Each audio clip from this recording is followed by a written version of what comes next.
বিমল শঙ্কর নন্দর কাছে।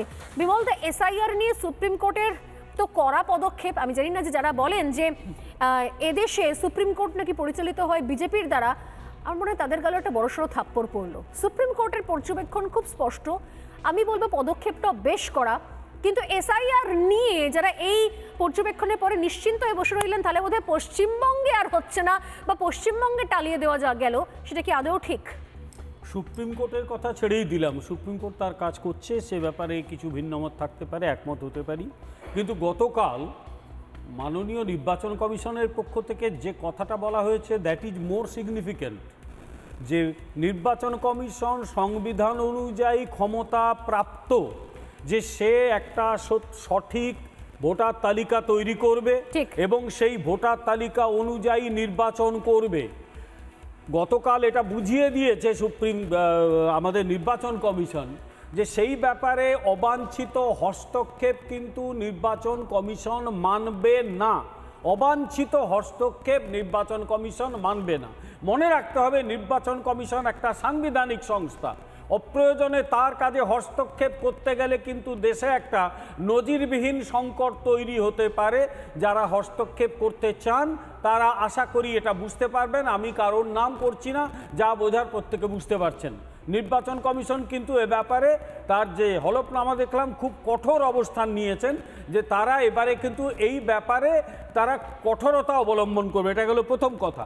তুমি যে কথাটা একটু আগে বলছিলে, যে কোনো কি বলবো সুস্থ মাথার মানুষেরই না এটা নিয়ে চিন্তা হওয়ার কথা যে এদেশের জনসংখ্যাকে বদলে ফেলার, ডেমোগ্রাফিক ক্যারেক্টারটাকে বদলে ফেলার কি সুচারু ষড়যন্ত্র হচ্ছে।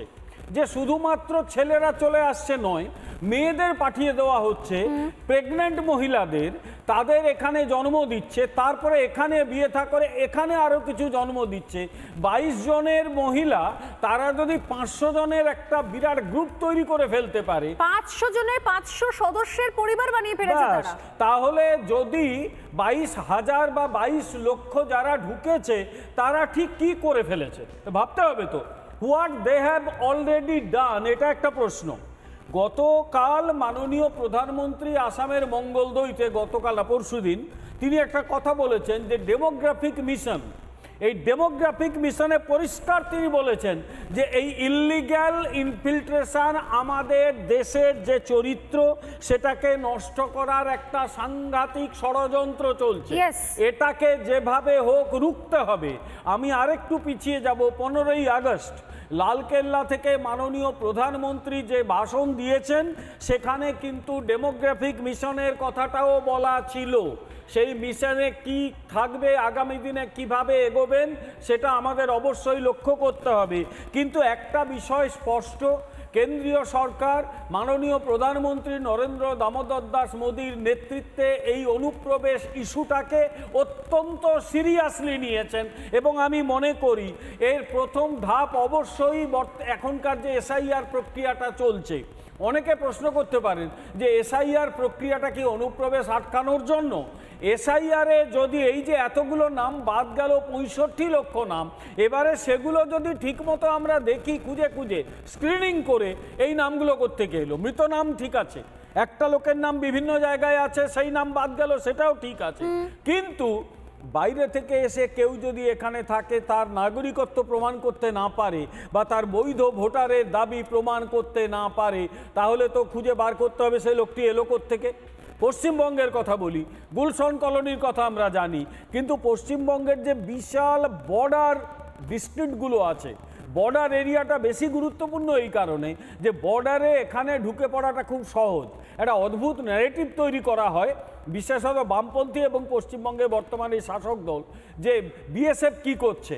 তাদের একবার তোমাদের পক্ষ থেকে আমরাও না হয় যাব, একটু বর্ডারগুলো দেখিয়ে দাও তো গিয়ে, যে বর্ডারে কি বিএসএফ হাতে হাত ধরে আটকাতে পারে। আদৌ এটা কি সম্ভব? না, সম্ভব না। এবং সেই বর্ডার যেখানে বিএসএফ বলেছিল দয়া করে একটু জমি দিন, আমরা বিএসএফ এর ঘাঁটি তৈরি করব, এতদিন সেই জমি দেওয়া হয়নি, এখন নাকি মন পরিবর্তন হয়েছে, জমি দেওয়া হবে। ইতিমধ্যে কি যা করার করে নেওয়া হয়েছে, ইতিমধ্যেই যা ঘুষপেটিয়া ঢুকিয়ে দেওয়া হয়েছে। ফলে ভয়ঙ্কর একটা বিপদ। এবং সবচেয়ে বড় কথা, এ দেশে তুমি যেটা লাস্ট যে পোর্শনটা বললে, এদেশের বিরোধীরা বুঝবে কবে? দুঃখের সঙ্গে বলতে বাধ্য হচ্ছি, এদেশের প্রধান বিরোধী দল কংগ্রেস, তাদের যারা লেজুর রয়েছে এই বামপন্থী দলগুলো এবং এই আঞ্চলিক এবং অতিবাম কিছু শক্তি, তারা এখনো অনুপ্রবেশের বিপদটা বোঝে না। বরং কেউ কেউ বলে বাংলাদেশ থেকে এসছে তো কি হয়েছে, আমাদের তো ভাই বোন, তারা আসুক না। আবার বলে এই বিশ্ব সকলের। আচ্ছা, এই বিশ্ব যদি সকলের হয় তাহলে ওদের একবার বাংলাদেশে পাঠিয়ে দিলে হয়, তাহলে বাংলাদেশটাও তো আমাদের, গিয়ে একবার এসো না, থেকে এসো, তারপর তোমার হালটা কি হয় দেখি।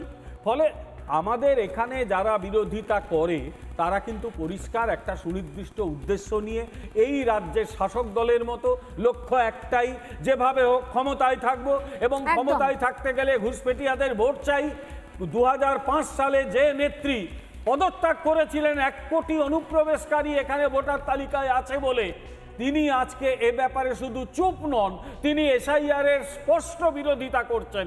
লক্ষ্য একটাই, যেভাবে হোক এই ঘুষপেটিয়া অনুপ্রবেশকারীদের ভোটে আরেকবার জিতে ফিরে আসা। কারণ বুঝতে পেরেছে এরা প্রত্যেকেই যাবার সময় আগত, ওই চলে যেতেই হবে, একমাত্র বাঁচাতে পারে দুধের গাই এবং অনুপ্রবেশকারী। নানা ধরনের কন্টেন্ট দেখার জন্য লাইক করুন, শেয়ার করুন আমাদের ফেসবুক পেজ, সাবস্ক্রাইব করুন আমাদের ইউটিউব চ্যানেল। পাশাপাশি অন্যান্য ব্রেকিং নিউজের জন্য অবশ্যই চোখ রাখুন রিপাবলিক বাংলায়।